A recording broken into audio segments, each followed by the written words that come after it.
What is consciousness and why does it exist? One of the most important open problems in science today is understanding consciousness. What is it? How does it arise in the brain? And why does it exist at all?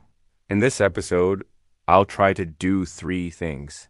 First, I'll explain the basic idea of consciousness. Second, I'll describe some of the different theories about what consciousness is and where it comes from. And third, I'll explain some of the most important open problems that scientists are currently trying to solve. Let's start with the easy part, describing what consciousness. Well, the first thing to know is that there are many different aspects to consciousness, but they all involve some kind of awareness. You could say that the defining feature of consciousness is that it's something like an inner, subjective point of view. Your conscious experience is what it's like to be you at a particular moment, your particular perspective on the world. Philosophers sometimes refer to this as your phenomenal consciousness, because it seems like it's always phenomenal, or in other words, experiential. This means that if you were to ask someone else what their conscious experience was like, they would have to report back in terms of what it's like for them, which might not make much sense to you because it's their experience and not yours, but that's the only way they could describe it. So phenomenal consciousness is your personal and unique experience of the world. Things like the redness of red, the painfulness of pain, or the pleasantness of pleasure. But phenomenal consciousness isn't the only aspect of consciousness. You also have access to certain information that you can report and act upon. If you see a banana peel on the ground, you know where it is and what it is. You can also act on that information, like deciding whether to pick it up or walk around it. This aspect of consciousness is called access consciousness. Finally, many philosophers also distinguish between self-consciousness, or the awareness of oneself as an individual. For example, you may think, hey, that banana peel is over there and I should do something about it.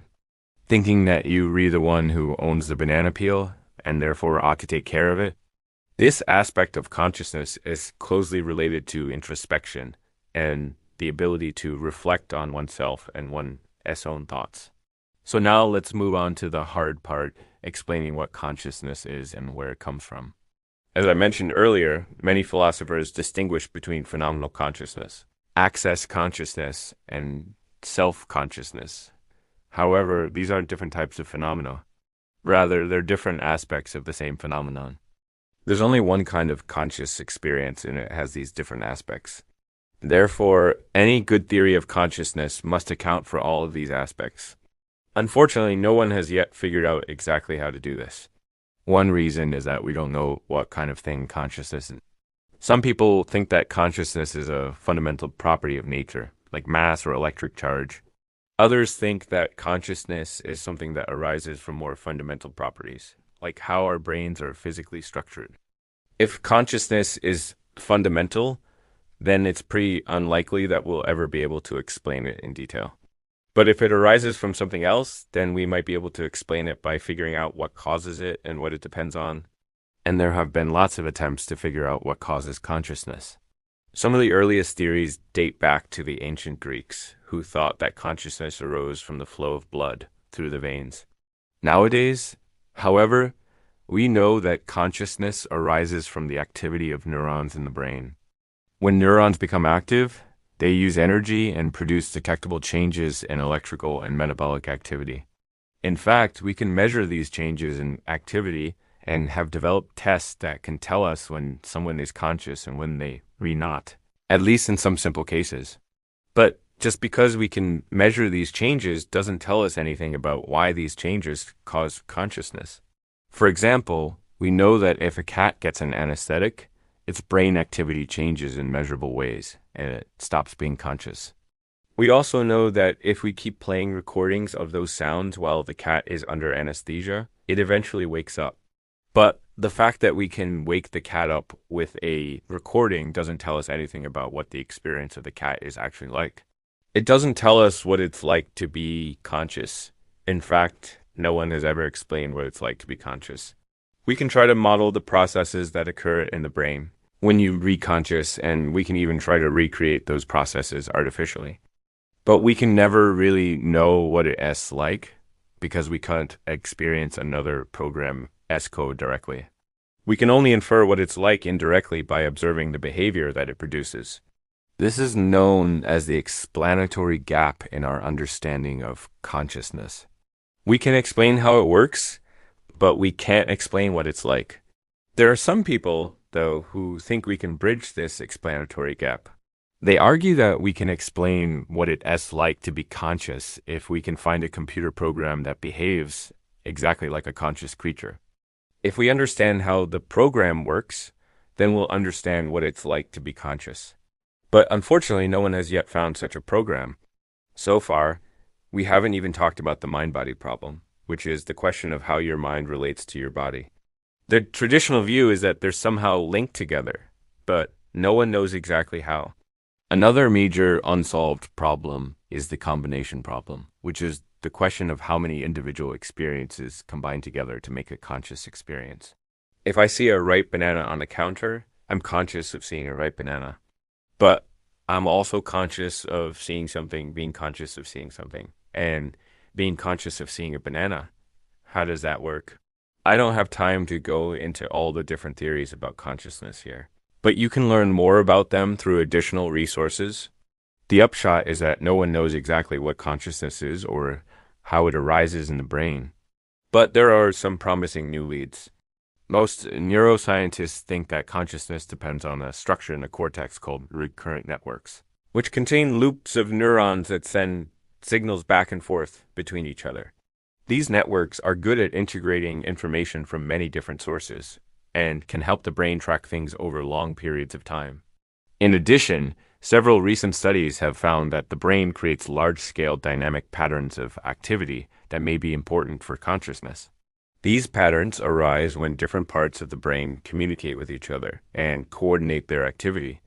Some researchers think that consciousness might even depend on quantum effects in the brain, although I'm a little skeptical about that.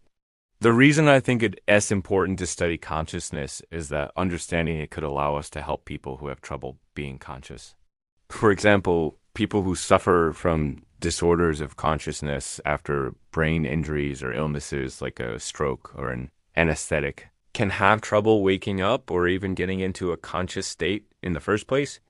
About 20% of patients in intensive care end up in one of these disorders of consciousness, but there's currently no good treatment. By understanding how consciousness arises in the brain, we could develop better ways to treat these disorders.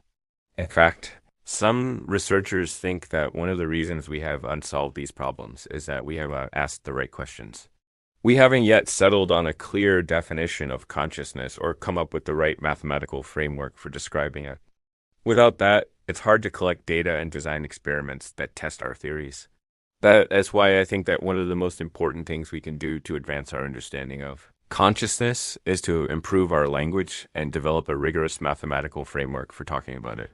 We need to get our definitions straight so we can start asking the right questions. If you want to learn more about consciousness, check out the additional resources. Thanks for watching. Both science and mathematics are essential to our modern world. But despite their importance, many people struggle to learn these subjects in school. Learning doesn't have to be this way.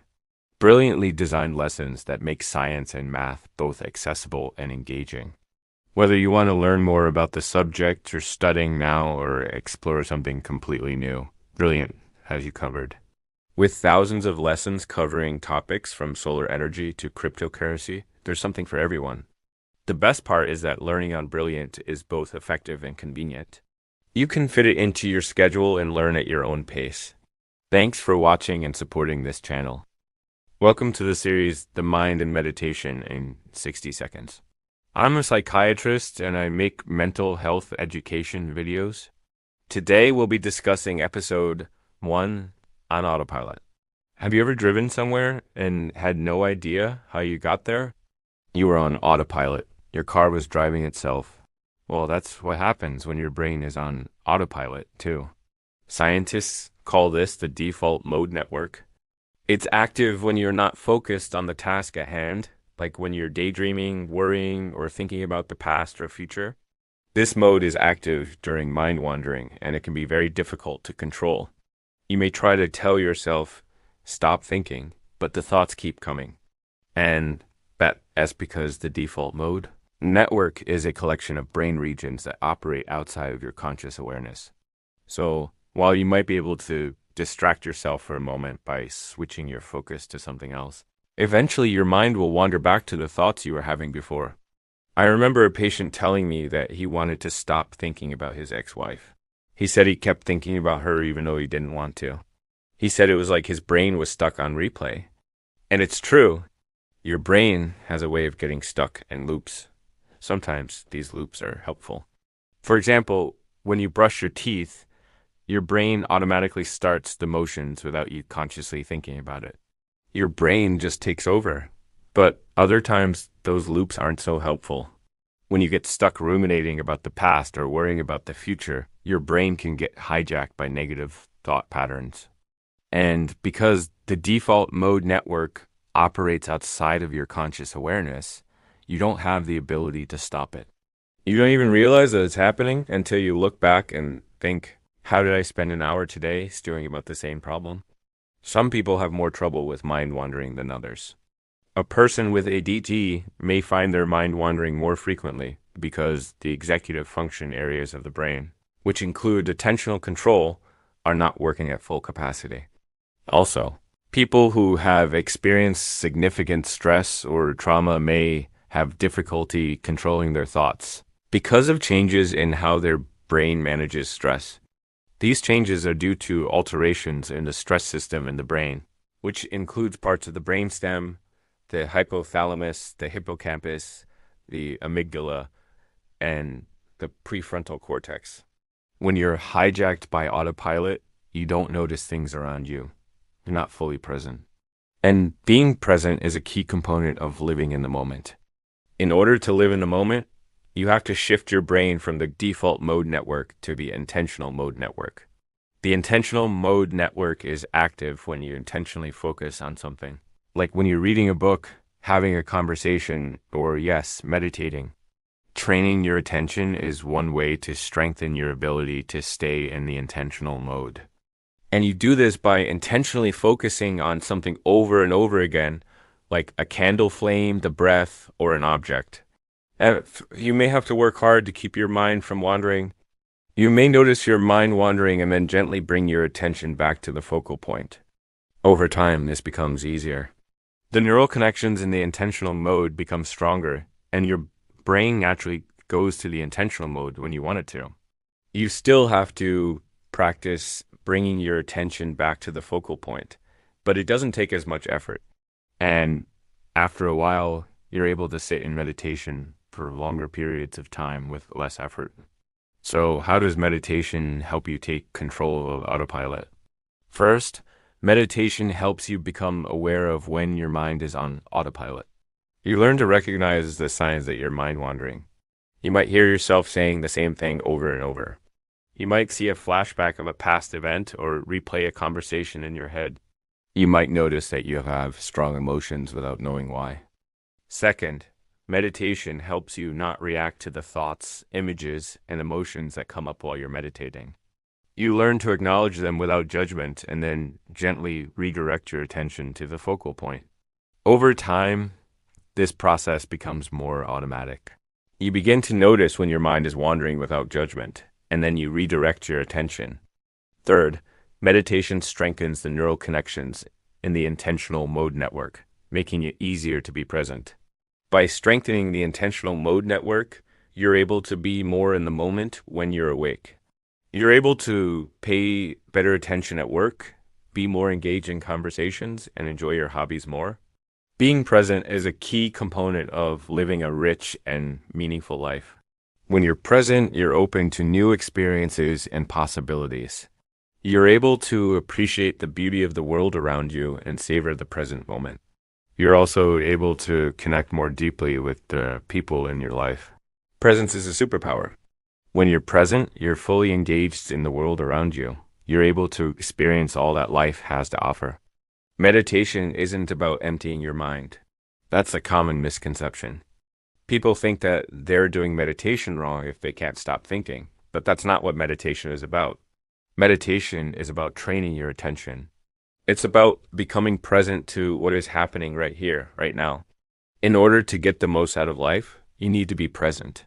And meditation is one way to train your attention so that you can be more present. If you like this video, check out the playlist for the full series. There are short videos on a variety of topics, including understanding the benefits of meditation, how to get started with a meditation practice, how to deal with distractions while meditating, and more. All the videos are under 60 seconds, so they're easy to fit into a busy schedule. Now, here's your assignment. Pay attention to how many times your mind wanders in a given day. You can do this by setting reminders on your phone or by using a journal. Just write down every time you catch yourself daydreaming, worrying, or thinking about the past or future. You don't have to judge yourself for it. Just notice it and write it down. Then ask yourself, what was I doing before my mind wandered? Was I watching TV? Was I talking to someone? Was I driving? By paying attention to when your mind wanders, you'll be able to better control it over time. And the more you practice controlling your mind, the more present you'll be in your daily life. Thanks for watching. See you next time. Why do we experience anything at all? Why isn't all thinking done in the dark? This is what's known as the hard problem of consciousness, and it's one of the biggest unsolved mysteries in science today. It's me, this is my channel. Let's assume that we have a pretty good understanding of how the brain works. We know that when you see something, signals travel through your optic nerve to your visual cortex, which contains neurons specialized for processing visual information. They're organized into hierarchies. The lower levels respond to basic features like edges, orientation, and direction of motion. And as we move up the hierarchy, neurons begin responding to more complex features like shapes, textures, and eventually objects. Meanwhile, other brain regions like the hippocampus and amygdala are processing contextual information about the object and how to respond to it. And all this activity is coordinated by networks of neurons that communicate via spikes of electrical activity known as action potentials. So we can map brain states to behavior. In other words, if you know how the brain is working, then you can predict how it will behave. But the question is, why does any of this lead to a red barn out there in the field? How does brain activity give rise to our inner life? What makes one part of the brain in particular become conscious? The answer is not obvious and has kept philosophers up at night since the dawn of human history. But over the last few decades, neuroscientists have come up with some intriguing ideas. So let's go over some of the leading theories of consciousness, starting with integrated information theory. Integrated information theory, or IT, was developed by the neuroscientist Giulio Tononi. It says that consciousness is a fundamental property of any system that integrates information. This may sound kind of vague, but let me try to clarify. First, we need to talk about the amount of information in a system. You can measure this by calculating what's known as the system's entropy. Think of entropy as a measure of complexity or disorder. High entropy means a lot of possible states. Low entropy means fewer states. Okay, so how do you calculate the amount of integrated information in a system? Well, IT defines it mathematically as the product of the number of parts in the system and the amount of information shared between them. Mathematically, this looks like this. Phi, which is the amount of integrated information, equals the number of parts or the complexity of the system times the amount of information shared between them. Now the complexity of the system is represented by E, the total entropy. And the amount of information shared between parts is represented by phi, the amount of integrated information. So this equation tells us that the amount of integrated information in a system scales with the square root of its complexity. Now, IT says that consciousness is a fundamental property of any system that has a high degree of causal interconnection, or phi. To be conscious, a system must integrate information among its parts in a way that is both complex and highly interconnected. If you want to learn more about IT, I'll link to an excellent paper in the description. Let's move on to the next idea. The Global Workspace Theory, or GWT, was proposed by Bernard Bars Who suggested that consciousness emerges when information is made globally available in the brain as workspace for use by multiple cognitive systems? Imagine a theater production. At any given moment, only a small fraction of the cast is on stage interacting with each other. These are the conscious mind. They're receiving information and making decisions based on it, such as whether to cross the street or what to say to someone. But off stage, there's a lot more activity going on. People waiting in the wings, scenery being moved around, and costumes being prepared. All this stuff is happening unconsciously. It's not immediately available to the conscious mind. The global workspace theory suggests that consciousness is like a spotlight in a theater. When the spotlight hits something, we're consciously aware of it. When it doesn't, we're not. But the brain is much more complicated than a simple stage, and the information it processes is much more varied. So the details of GWT are a little more complicated. I won't get into them here, but if you're interested, I'll include a link to a paper in the description. The main idea is that consciousness is a broadcast mechanism for sharing information. All right, now let's talk about higher order theories. Higher order theories attempt to explain consciousness in terms of higher order mental states. For example, one version goes like this. Imagine you're standing outside watching the leaves fall from a tree. Your visual system is processing the motion of the leaves and sending signals to your parietal lobe, where it's integrated with other information. As a result, you're consciously aware of the falling leaves. But according to higher order theories, there needs to be another process that takes that information and makes you consciously aware of it. That is, it needs to be the subject of a thought. This second process could take the form of a second-order perception in which you literally think about seeing the leaves. Or it could be a decision to act on the information, like picking up a leaf or walking under the tree. The idea is that having a thought about a thought makes the original thought conscious. This leads us to the final theory I want to talk about, panpsychism. Panpsychism is a diverse set of ideas that attempt to explain consciousness as a fundamental feature of matter, like mass or electric charge. Electric charge, for example, is a property of electrons that gives them the ability to interact with other charged particles. Likewise, panpsychists believe that consciousness is a feature of all sufficiently complex systems. Even elementary particles like electrons might have some kind of proto-conscious property. The key idea is that consciousness is ubiquitous. Everything has it. It's just that most of the time it's unconscious. So those are some of the leading theories of consciousness. None of them are perfect, but they do show how far we've come in trying to understand this age-old problem. One thing I haven't mentioned is the role of language. Language is obviously important for communication.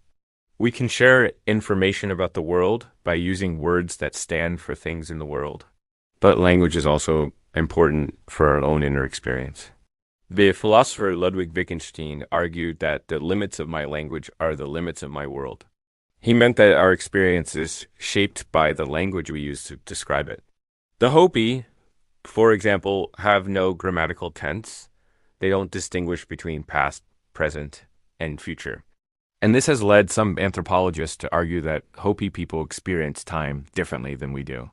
Of course, there's a lot of controversy surrounding these claims, but they do illustrate the intimate connection between language and experience. If you speak English, your experience of the world is inevitably colored by the unique ways that English phrases things. That's why it is so interesting that most of the world. S languages have both a U and a I. Most languages have some way of distinguishing between the person speaking and the person being spoken to. And this is true even of languages that don't have words for I or you. In some languages, the verb tense is changed depending on whether you're talking about yourself or someone else. And in many languages, the words for I and you come from the same root, suggesting a common origin. All this suggests that distinguishing between the self and others may be a fundamental aspect of human experience. If you liked this video, check out this playlist on the philosophy of mind. And remember to subscribe. Thanks for watching. See you next time. I am so glad that you're joining me for episode 2 of our series. And we are continuing with our theme of mental fitness. If you missed episode 1, be sure to check it out after this one. Let's get into it. Now, before we start, Let's set the scene. Imagine a busy marketplace filled with people going about their daily activities. Some are rushing to meet deadlines, others are haggling over prices. There's a cacophony of sounds all around. Now, in the midst of this chaos, there's a small oasis, a quiet space where a monk sits calmly meditating. Despite the distractions all around him, the monk remains focused and at peace. He seems undisturbed by the chaos. So why is he so calm in the midst of all that noise and activity? Well, it's because he has trained his mind to be like a still, clear lake, reflecting the reality around him without being tossed about by the wind. You see, just like the monk, we too have the ability to focus our minds. And when we do, we discover a powerful tool that can help us navigate the challenges of everyday life with greater ease and effectiveness. But how exactly does one develop this kind of laser-like focus? How can we train our minds to be like a still, clear lake amidst the storms of daily living? Well, that's exactly what we'll be exploring today. We'll be diving deep into the concept of focus, understanding its importance in our lives, and discovering practical ways to enhance it. You see, focus is not just a buzzword or a trendy topic. It's a fundamental aspect of our mental fitness, a key ingredient to success in various aspects of our lives. Whether it's academics, career, relationships, or personal well-being, the ability to focus is essential. In today's fast-paced world, we are constantly bombarded with distractions. From the moment we wake up, we are met with a barrage of notifications, emails, messages, and visual stimuli. It is as if we are living in an endless loop of instant gratification where our attention is constantly being hijacked. This constant distraction takes a toll on our focus. We become mentally fragmented, unable to give our full attention to the task at hand. Consider a student trying to study for an important exam. If their mind is constantly drifting to social media or the latest video game, their ability to absorb and retain information will be significantly compromised. Similarly, an employee who is easily distracted at work is likely to be less productive and may even make costly mistakes. Even our personal relationships suffer when we are unable to focus. When we are constantly checking our phones or browsing the internet while in the company of others, it sends a message that we are not fully present and invested in the interaction. This lack of focus can lead to misunderstandings, hurt feelings, and strained relationships. But here's the good news. Just as we can lose focus over time, we can also regain it. It is like a muscle that needs to be exercised and strengthened. By practicing mindfulness, we can train our brains to become more focused and less prone to distractions. This is where mindfulness comes in. You see, mindfulness is a practice rooted in ancient wisdom, yet highly relevant in today's context. It involves cultivating a state of active and open attention on the present moment. When we practice mindfulness, we learn to observe our thoughts and feelings without judgment. We become more aware of the distractions that pull our attention away from the present moment, and we develop the ability to gently guide our focus back to where we want it. Think of it like this. Your mind is like a busy highway with thoughts whizzing by like cars. Some thoughts are pleasant, like driving on a scenic route, while others, like encountering a traffic jam, can be stressful. In the past, we might have reacted impulsively to these thoughts, perhaps by dwelling on negative ones or getting lost in daydreams. However, with mindfulness, we learn to be the calm amidst the storm.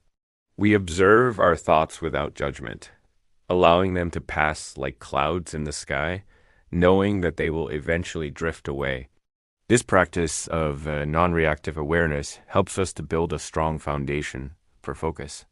Now let's delve deeper into the mechanics of focus and how mindfulness strengthens it.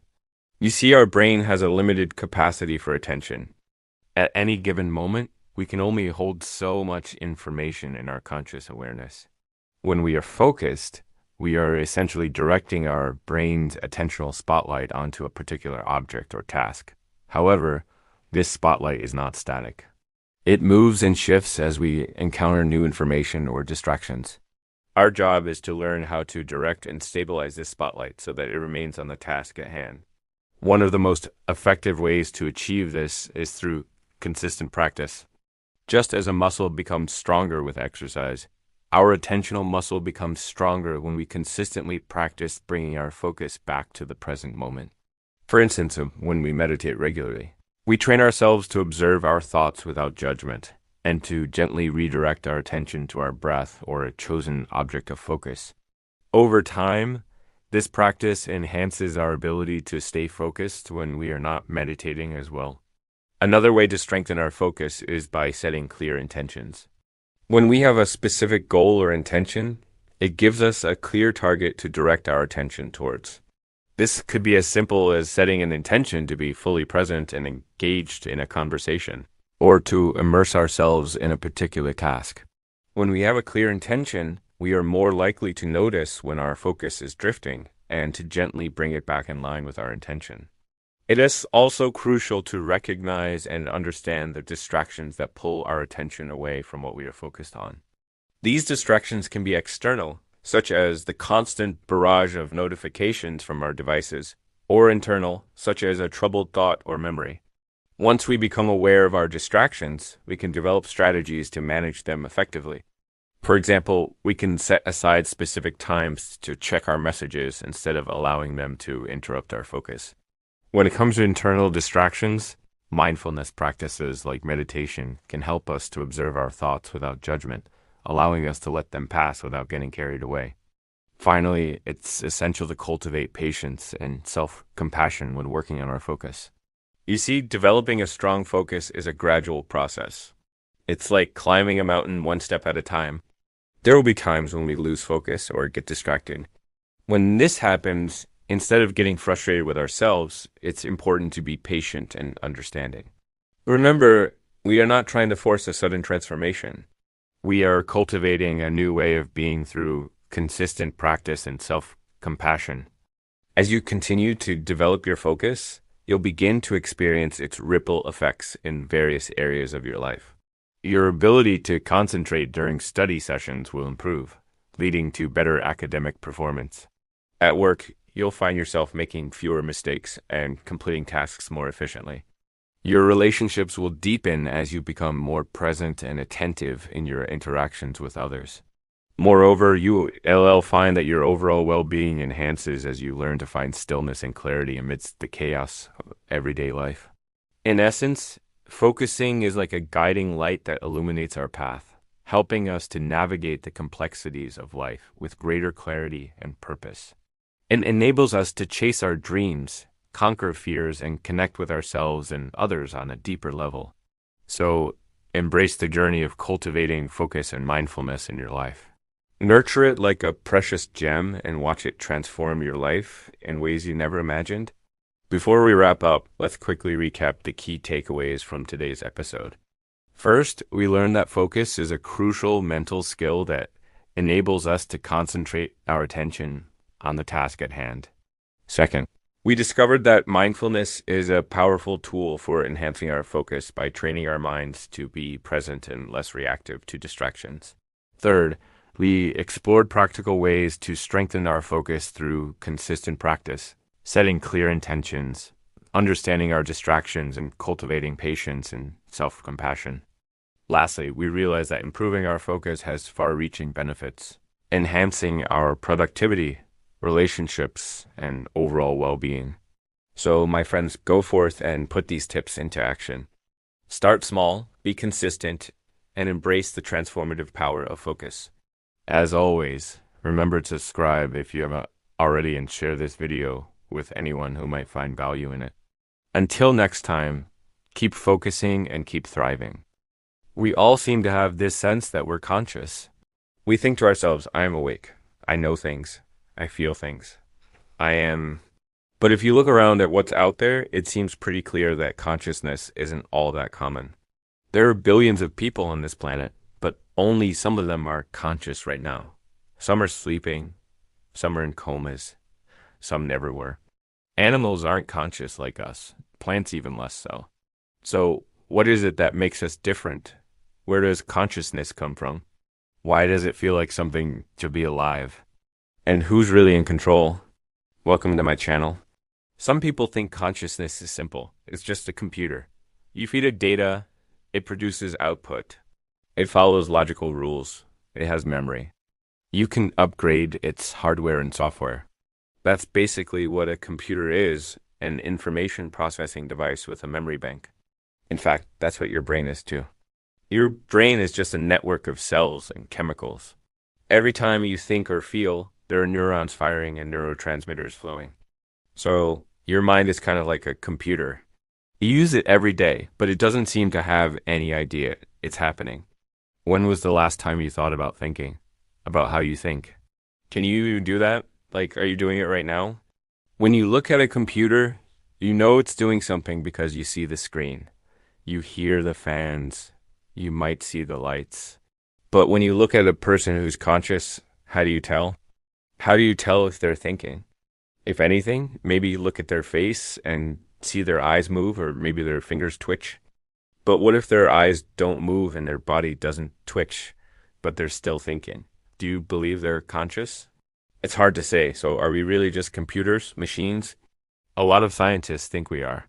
They say our behavior is totally determined by our genes and environment. The idea is that we inherit certain behaviors from our parents. These are encoded into our DNA. Then as we grow up, we experience things in the world. We feel pain and pleasure. We get rewards. We get punished. Because of these rewards and punishments, we tend to repeat certain behaviors. Eventually, we perform these actions unconsciously without even thinking about it. For example, if you grew up in North America and you've been outside recently, you probably shivered when the wind hit your skin. That's not because you consciously decided to shiver. You just can't help it. If you try to think about shivering, it won't happen. But when you experience cold air, it happens automatically. All of our behaviors are like this. Our reflexes, our emotions, our habits, they're all responses to stimuli. So our thoughts. Some people say our thoughts are nothing more than electrochemical impulses. They appear in the brain, but they don't come from the brain. They are the brain. But if that's true, then we're not really conscious. We're just machines that make coffee and write poetry and go to war. The problem with this view is it doesn't explain how consciousness arises. It's like saying the universe is just a big computer, but never asking the question, how did that computer start working in the first place? Or more relevant to us, how do you become conscious? And why do you know you're conscious? Some say you need a certain number of neurons to become conscious. It's like having 2 gigabytes of RAM on your computer. At first, all you can do is process basic instructions, but as you add more RAM, your abilities expand. When humans are born, they only have a few billion neurons. As they age, they develop trillions. Most animals have a similar story. They're born with a few billion neurons, but over time, they build up trillions. If you compare a chimp's brain to a human's brain, you'll find that the chimp has more neurons. But the way those neurons are connected seems to matter more than the number of neurons. In general, the more complex the connections between neurons, the more complex the mind. Now, there's a problem with this view too. Just because you have trillions of neurons doesn't mean you're conscious.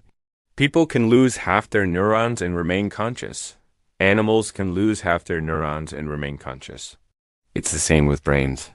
Some brains are wired in very complex ways, but the people who have them aren't conscious. Some brains are wired in simpler ways, but the people who have them are. So it's not enough to say consciousness comes from complexity. Complexity leads to consciousness, but it doesn't guarantee it. The other thing is it doesn't explain how brains go from simple to complex.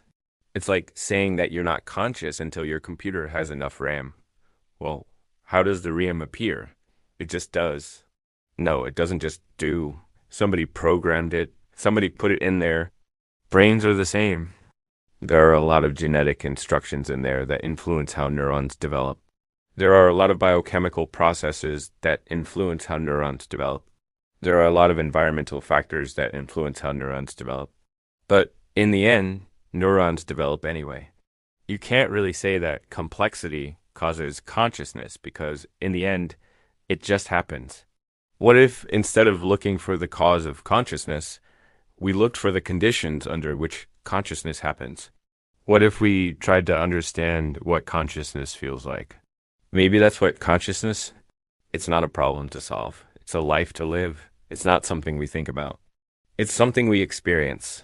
Look at your thoughts. What are they like? What do they feel like? If you watch them closely, you'll see they come and go like clouds. They float across the sky, but they're not the sky. Sometimes the thoughts are pleasant, sometimes unpleasant, sometimes indifferent. Sometimes the thoughts are about you. Sometimes the thoughts are about someone else. Sometimes the thoughts are about something that's real. Sometimes the thoughts are about something that's imagined. Sometimes you can remember the thoughts long after they pass. Sometimes you forget them right away. If you notice these patterns, you might conclude that your thoughts are like a river. They're always flowing. They never stop. You're aware of them, but you're not one of them. You're more like the sky or the shore. You simply observe the thoughts. You notice them. You watch them. Some say this is an accurate description of consciousness, but others disagree. They say if you want to understand consciousness, you have to dive into the river. You have to jump into the stream. You have to join the current. This is the idea behind meditation. If you sit down and pay attention to your breath, eventually your thoughts will slow down. They'll become clear. You'll notice patterns.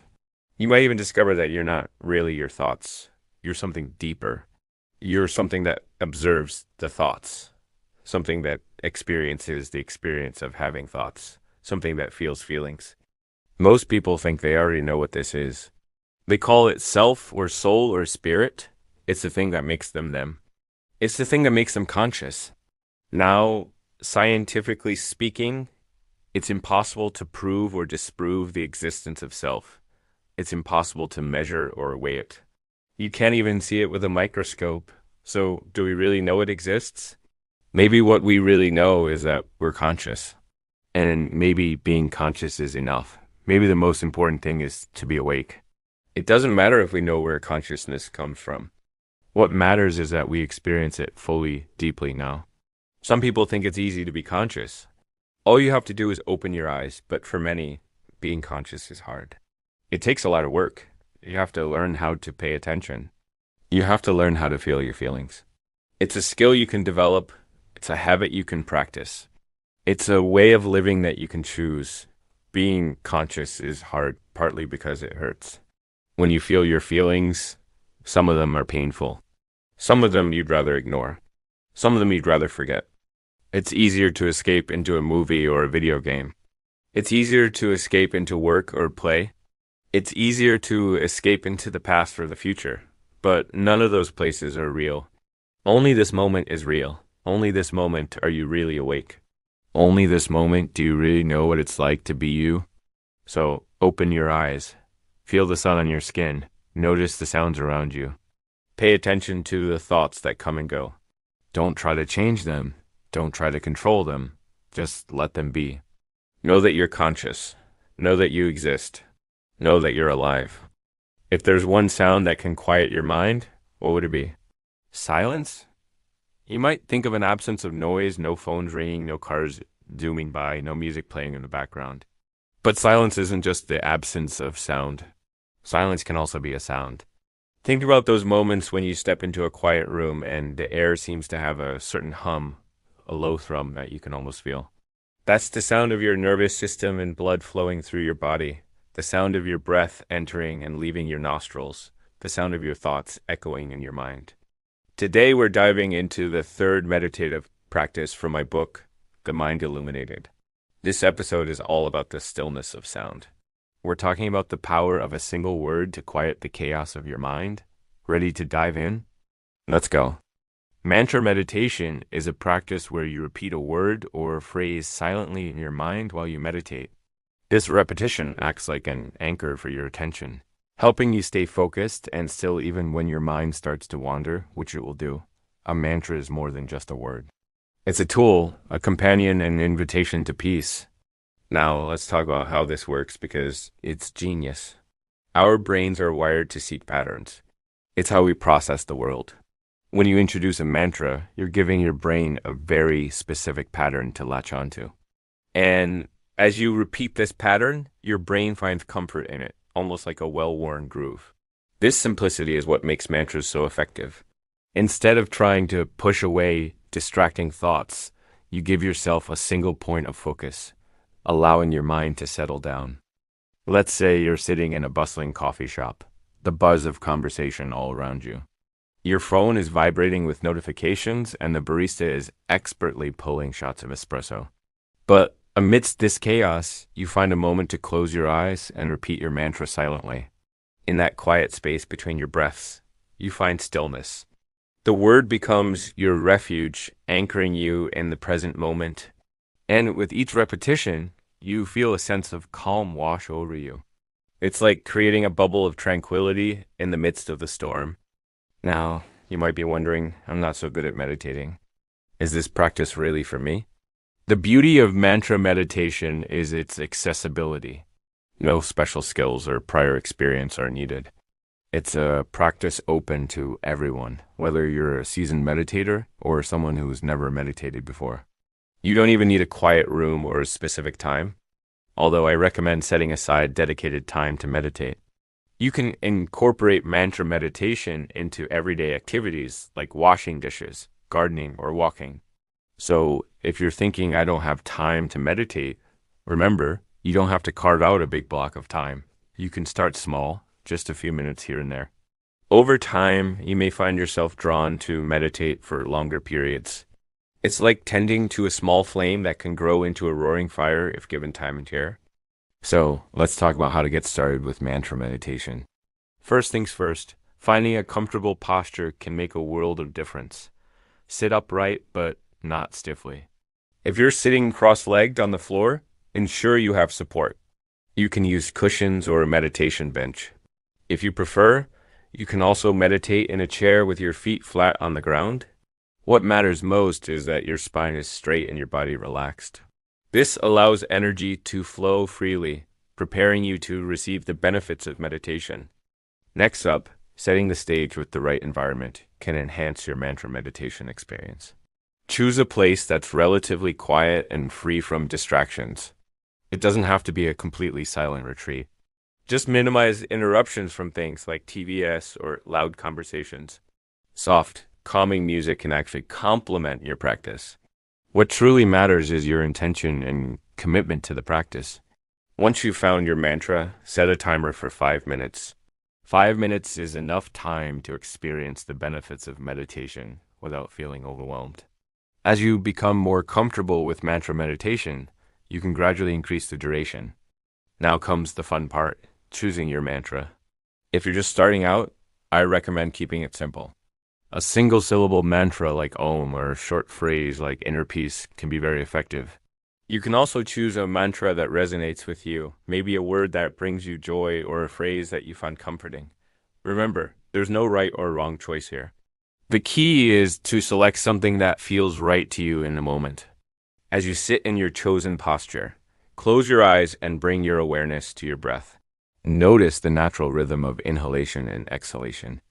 This anchors you to the present moment and sets the pace for your meditation. Once you're settled, begin repeating your mantra silently in your mind.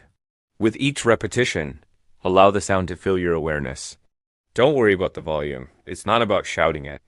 It's about feeling the vibration of the mantra within you.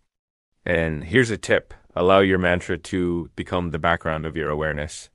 Imagine it as a soft, constant hum beneath the surface of your thoughts. This helps you stay focused without straining to concentrate. Now, mantra meditation isn't about emptying your mind. That's a common misconception.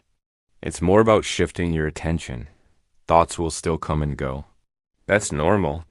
When you notice them, gently acknowledge the thought and let it pass like clouds drifting across the sky. Your mantra is your anchor, bringing you back to the present moment. It's normal to get distracted. Sometimes your mind might wander to a particularly vivid memory, a future plan, or a pressing worry. That's okay. When you realize you've drifted off, gently guide your attention back to your mantra. Don't get frustrated. See it as a natural part of the process. It's like when you're reading a book and you suddenly realize you've reread the same paragraph 3 times. You simply go back to where you were and continue reading. Now, let's talk about how long you should practice mantra meditation. To start, I recommend beginning with 5-minute sessions once a day. This allows you to establish a routine without committing to longer periods initially. As you become more comfortable, you can extend the duration of your meditation sessions. Listen to your body and mind. If you feel called to meditate for longer, go for it. There's no hard and fast rule. Consistency is key. Aim to practice daily, but if life gets in the way and you miss a day or two, don't worry. Just pick up where you left off and keep going. Incorporating mantra meditation into your daily routine can bring numerous benefits. It can help reduce stress and anxiety, improve focus and clarity, increase feelings of well-being, and foster a deeper connection with yourself. The more you practice, the more you'll discover what works best for you. You might find that certain mantras resonate more during different times of the day or week. Pay attention to these nuances and adjust your practice accordingly. So, as you embark on your mantra meditation journey, keep in mind that it's about the practice, not the outcome. Allow yourself to relax into the process and enjoy the benefits that unfold. Embrace the moments of stillness and the times when your mind wanders. Each moment is a new opportunity to anchor yourself to the present. So go ahead, embrace the stillness of a single word and discover the profound peace it holds. Here's the deal. You deserve to live a life that you're excited about, filled with purpose, passion, and people who get you. And guess what? It's totally possible even in today's crazy world. That's why I created something special for you. It's a free masterclass called How to Create a Life You Love. In this class, I'm going to show you how to let go of that old negative self-talk, reprogram your mind for success, and create a life that you're stoked about. Plus, I'm going to teach you some seriously powerful tools for transformation. They're going to blow your mind. So here's what you need to do. Head over to our website, click on the link below and reserve your spot. Trust me, this is going to be one of the best things you've ever done. Don't wait. Spots are limited. So go ahead, invest in yourself, and get ready to create a life that you love. Thanks for joining us today for another episode of the Mind Illuminated podcast. If you enjoyed this episode, don't forget to subscribe. Hit the like button and share with your friends. Your support means the world to us and helps us continue sharing these practices with you. The Buddha taught that the path to enlightenment begins with loving kindness. He said if you want to transform suffering into happiness, you have to start with yourself. When you are ready, you can extend this loving kindness to others. In episode 3, we learned how to work with negative emotions. Emotions like anger, fear, or sadness arise when we focus on the self. We take things personally, then our body reacts. When we focus outwards, we connect with the vastness of life. We see how our concerns are just one among many. We learn to let go of taking things personally. Today, in episode 4, we will learn about another powerful practice that the Buddha recommended to overcome suffering. It is a practice to develop compassion. Here's how we usually deal with other people. We judge them by our standards and we label them good or bad. But then we forget that these people are also human beings. They too have weaknesses and strengths. So how does that make them bad? They are simply doing the best they can. When we understand this, we cultivate compassion. Then we can relate to them and help them to improve their lives. We can also be inspired by those who are doing well because then we know it is possible. Compassion leads to motivation to make positive changes. It also helps us to accept ourselves. Scientists from the Harvard Medical School conducted a study on loving kindness, and they found that this practice literally changes your brain. Those who meditated had significant increases in gray matter in the regions associated with self-awareness, compassion, and empathy. These scientists concluded that compassion meditation changes your brain for the better. It makes you more emotionally balanced, and it strengthens your ability to empathize and connect with others. You might ask, is there any benefit for me in being compassionate to others? Yes, there is. In this meditation practice, you silently send kind thoughts to others. May you be happy. May you be safe. May you be well. This may sound very simple, but this practice is very powerful. So what exactly is compassion? Compassion is an emotion that arises when someone is suffering. You feel motivated to help them. At first, you need to practice this, but over time it becomes natural. It happens without even thinking. Then you don't have to force yourself to feel compassion. It comes naturally. In compassion meditation, you imagine someone who is dear to you. For example, it could be your spouse or a family member. While focusing on this person, you silently wish them to be happy. You say something like, "May you be happy. May you be free from illness. May you live a good life." You can repeat this as many times as you like. At first, this may sound fake or insincere.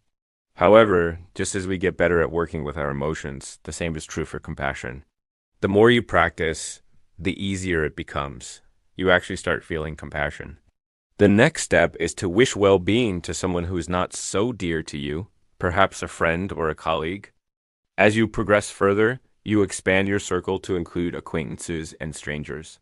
The main point is not to compare yourself with everyone who's different.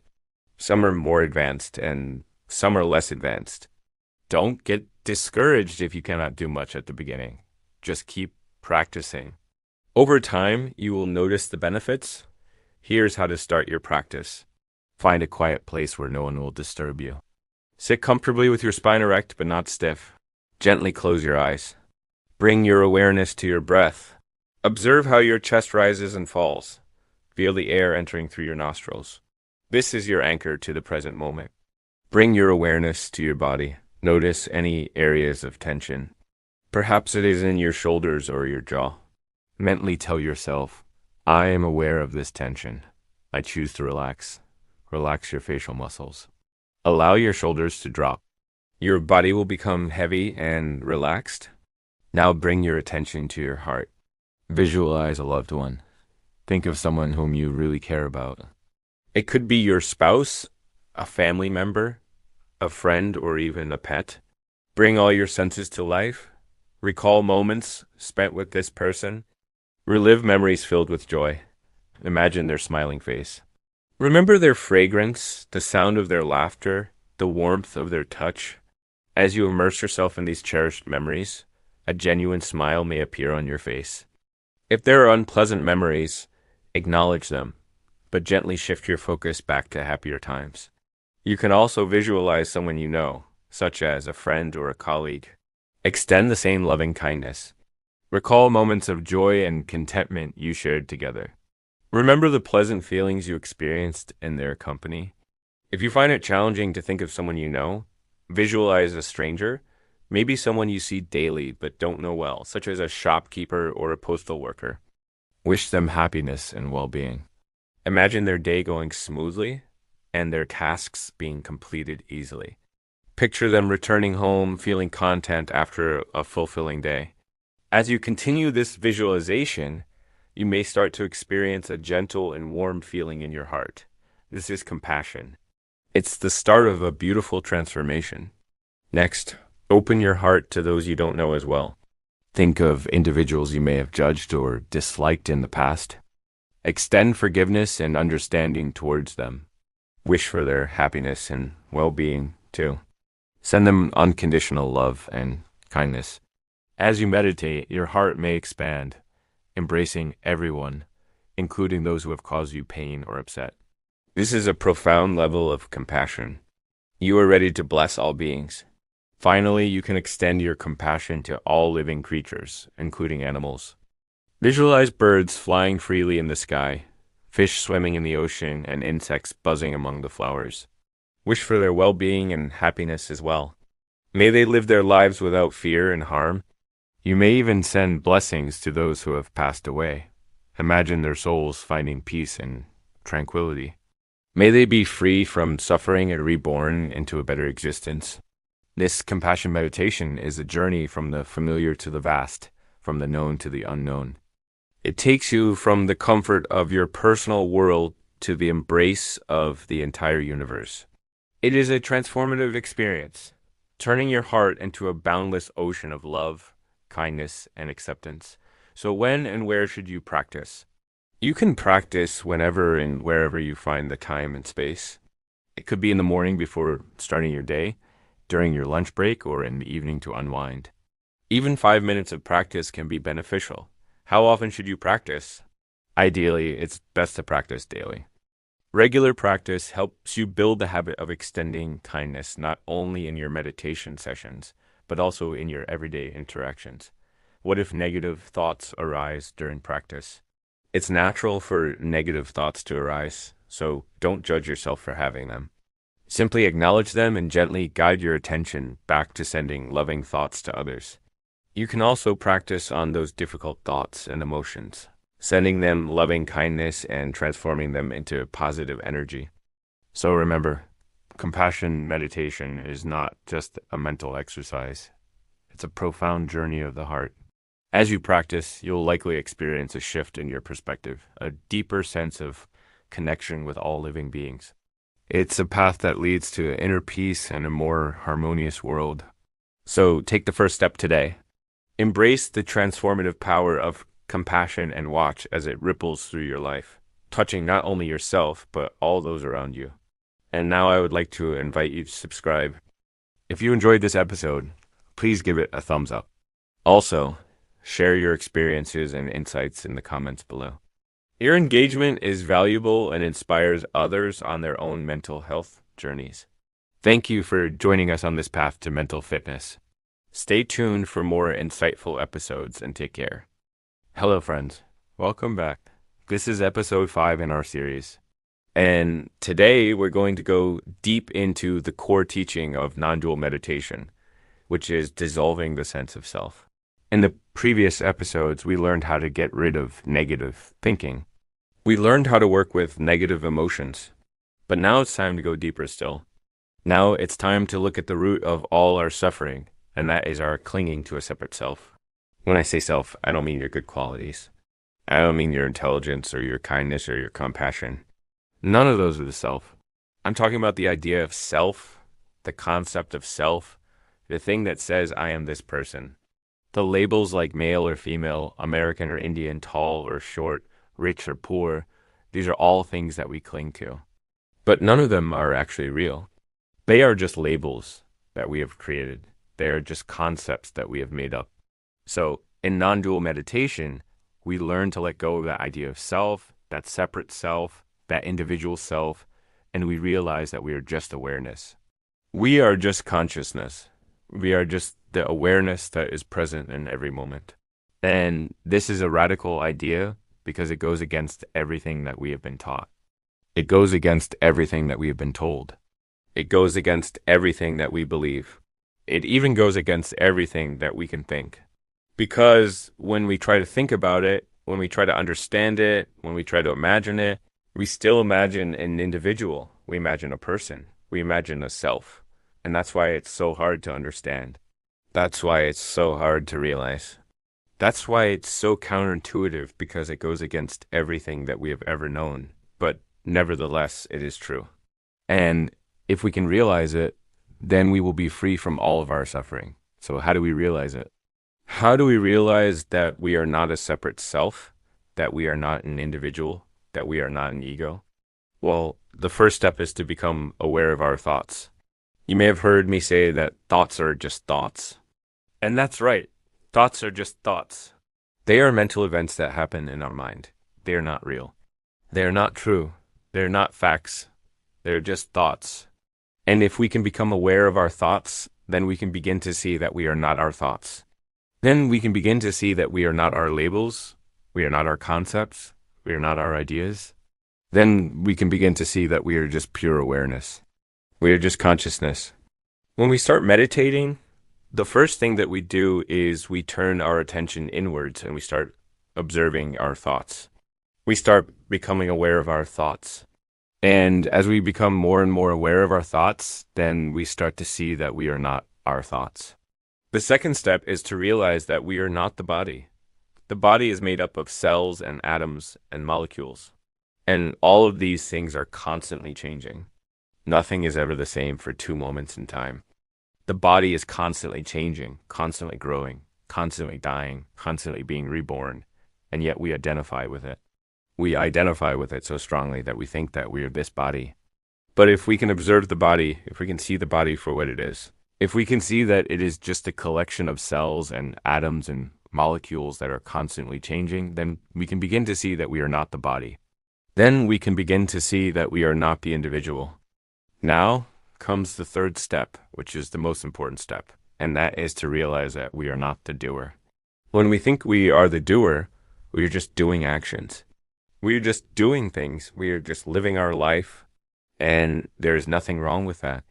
But when we realize that we are not the doer, when we realize that we are not the one who is doing all of this, then we start to become aware of the awareness that is behind it all. We start to become aware of the consciousness that is behind it all. And that is when we start to see that we are one with everything. And when we realize this, then we start to feel a sense of oneness with everything. We start to feel a sense of unity with everything. We start to feel a sense of love for everything. And this is the ultimate goal of non-dual meditation. This is the ultimate goal of spirituality. This is the ultimate goal of life. And when we realize this, then we have achieved enlightenment. You might ask, well, if we are not the doer, then who is the doer? Who is doing all of this? And the answer is nobody. Nobody is doing anything. Things just happen. Life just happens. Existence just happens. There is no doer. There's no one who is doing it all. Things just happen. And when we realize this, then we start to become more relaxed. We start to become more peaceful. We start to become more calm. And this is what we are aiming for in meditation. This is what we are aiming for in life. This is what we are aiming for in non-dual meditation. We are trying to become more relaxed. We are trying to become more peaceful. We are trying to become more calm. And when we realize that we are not the doer, when we realize that we are not the one who is controlling everything, then we start to become more relaxed. We start to become more peaceful. We start to become more calm.